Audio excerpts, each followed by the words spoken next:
ሰላም ጤና ይስጥልን የተከበራችሁና የተወደዳችሁ የቻናላችን ቤተሰቦች ዛሬ ይዘንላችሁ የቀረብነው ዜና የዘመናችን የጂኦፖለቲካ የመሬት መንቀጥቀጥ የምናይበት የዓለምን ሀያላን ሀገራት የወታደራዊ ኃይል ሚዛን ታሪክ ከመሰረቱ ሲናወጥ የምንመለከትበትና በመካከለኛው ምስራቅ ያለው ነባራዊ የኃይል ሽኩቻ ሙሉ በሙሉ ወደማይቀለበስ እጅግ አደገኛና ደም አፋሳሽ አቅጣጫ መሸጋገሩን የሚያረጋግጥ ታሪካዊ ክስተት ነው።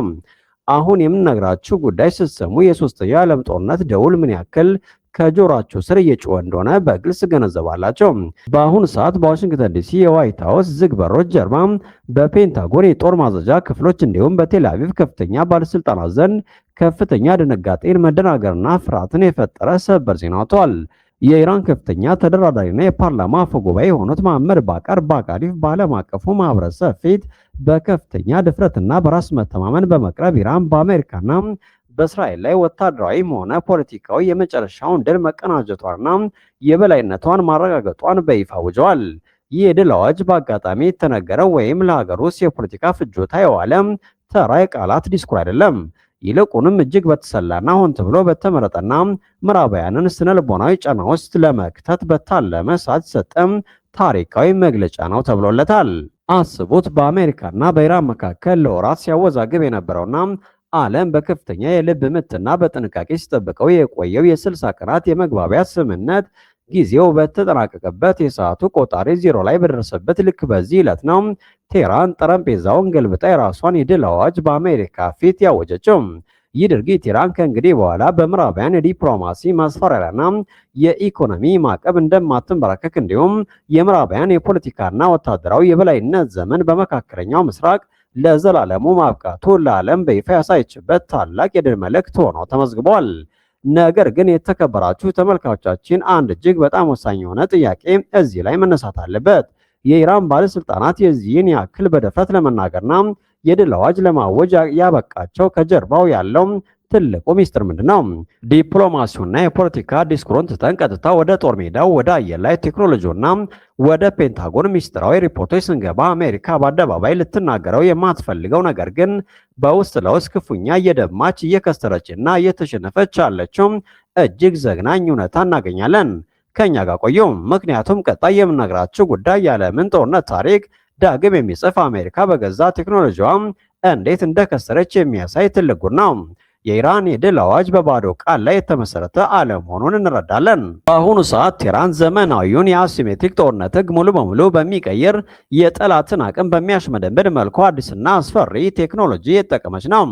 ዓለም አቀፍ ወታደራዊና የደህንነት ተንታኞች የፔንታጎን ቅዠት ሲሉ የሚጠሩት የኢራን አዲሱ የጦር ስልት አቅጣጫውን በአየር ላይ በከፍተኛ ፍጥነትና ባልተገመተ ሁኔታ መቀየር የሚችሉ እጅግ ዘመናዊ የሆኑ የዚግዛግ ሚሳይሎችና በግፍ የተመረቱ እጅግ ርካሽ የሆኑ የካሚዛኪ ድሮኖችን እንደ ንብ መንጋ በአንድ ጊዜ በማዝደብ በመካከለኛው ምስራቅ ያለውን የአሜሪካን ግዙፍና እጅግ ውድ የሆነ የአየር መከላከያ ስርዓት ክፉኛ እያደናገረውና እያሟጠጠው ይገኛል።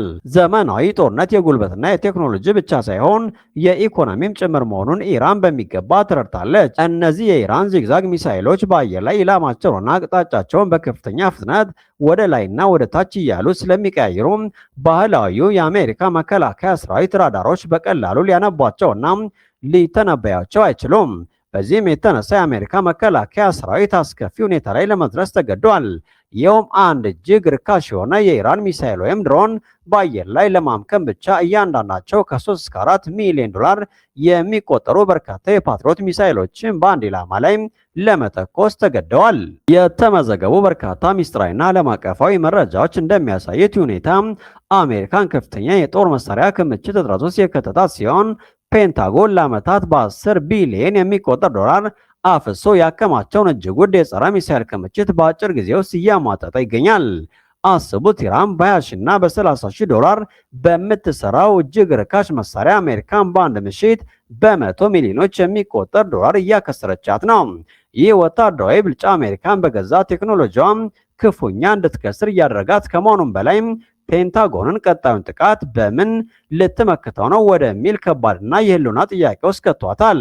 ይህንን እጅግ አስደናቂ ወታደራዊ ብልጫ፣ ተከታታይ የኢኮኖሚ ኪሳራና የአሜሪካን ስነ ልቦናዊ መዳከም ጠንቅቆ የተገነዘበው የኢራን እስላማዊ አብዮታዊ ዘብ ሁኔታውን ወደ አዲስና እጅግ አደገኛ ምዕራፍ በማሻገር ሌላ አስደንጋጭ ማስጠንቀቂያ አስተላልፈዋል።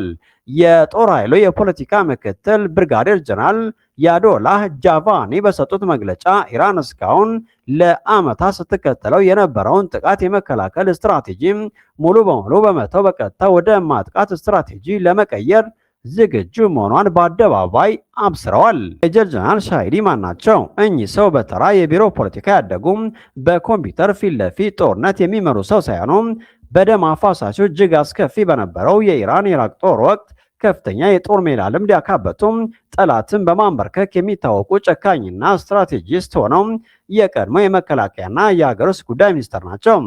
አዲሱ ሹመታቸው ዋነኛው ተልኳቸው ጠላትን በከፍተኛ ደረጃ ማስፈራራትና አደጋ ከመፍጠሩ በፊት ቀድሞ የማጥቃት የማምከን እርምጃ መውሰድ ነው።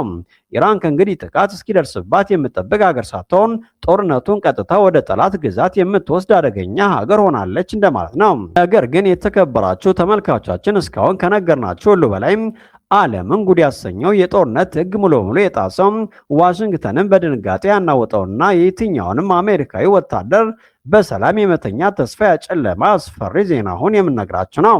የዚህ ሁሉ መነሻ የአሜሪካው ፕሬዝዳንት ዶናልድ ትራምፕ በቅርቡ ያደረጉት ንግግር ነው።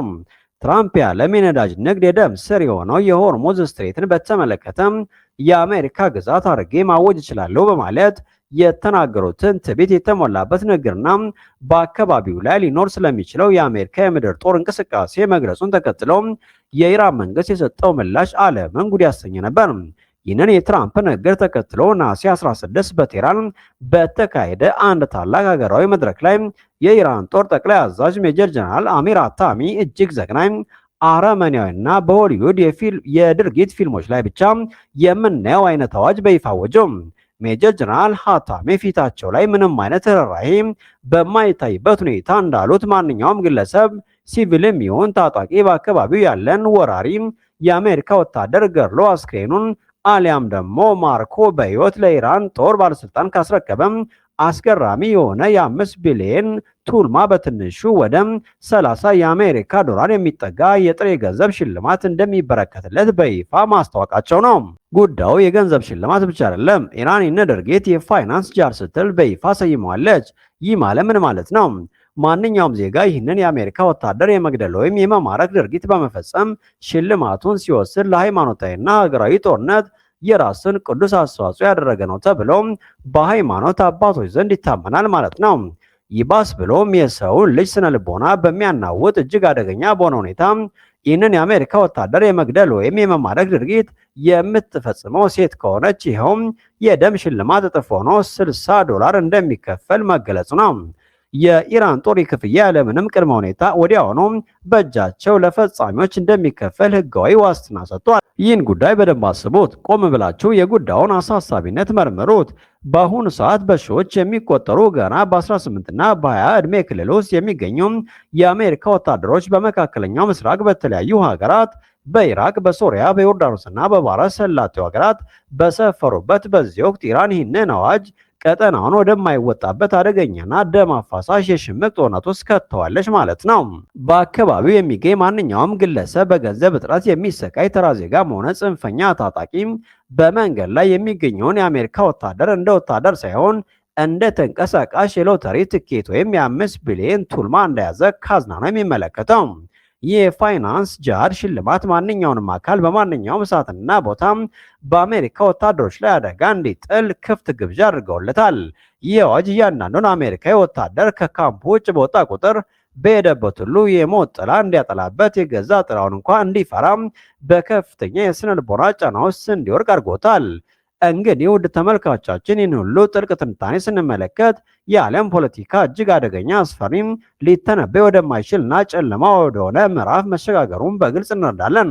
በአንድ በኩል ኢራን በዚግዛግ ሚሳይሎች በየቀኑ እንደ ውሃ እየተሟጠጠ የመጣው በ10,000 ቢሊዮን ዶላር የሚገመተው የአሜሪካ የፓትሪዮት ሚሳይል ክምችት፣ በሌላ በኩል ጦርነቱን ወደ ማጥቃት ያሸጋገሩትና ስትራቴጂካዊ ድንቅ ይዘናል የሚሉት አዲሶቹና ጨካኞቹ የኢራን አዛዦች እንዲሁም ከሁሉ በላይ በትራምፕ ቅር ዙሪያ በአሜሪካ ወታደሮች ራስ ላይ የመጣው የ5 ቢሊዮን ቱልማ ወይም የ$30,000 የፋይናንስ ጅሃድ የገንዘብ ሽልማት ይህ ሁሉ ክስተት በአንድ ላይ ሲደመር የመካከለኛው ምስራቅ ቀውስ ወዴት ያመራል? የእናንተን ክቡርና ብስለት የተሞላበት ሀሳብ መስማት እንፈልጋለን። ከስር ባለው የኮሜንት መስጫ ላይ ይህን ጉዳይ ወዴት ሊያመራ እንደሚችልና አሜሪካ ምን አይነት እርምጃ ልትወስድ እንደምትችል አስተያየታችሁን ጻፉልን። ይህንን ትኩስ እጅግ ጥልቅ ሚስጥራዊና ታሪካዊ ትንታኔ ሌሎች ኢትዮጵያና ኤርትራውያን ወንድሞች እህት እንዲደርስ ቪዲዮውን አሁኑኑ ላይክ በማድረግና ሼር ማድረግ አትዘንጉ። ቻናላችንን ሰብስክራይብ በማድረግና የደወል ምልክቷን በመጫን በዓለማችን ላይ የሚከናወኑ አዳዲስ ፈጣንና እጅግ ወሳኝ መረጃዎችን በየጊዜው በፍጥነት ያገኘው። እስከ መጨረሻው ሰዓት ድረስ ይህንን ረጅምና ጥልቅ ትንታኔ በትዕግስት አብራችሁን ስለተከታተላችሁን ከልብ እናመሰግናለን። በሌላ ጓጊ ጥልቅና ሰበር ትንታኔ እስክንገናኝ ድረስ በያላችሁበት ሰላም ቆዩ። ሰናይ ጊዜ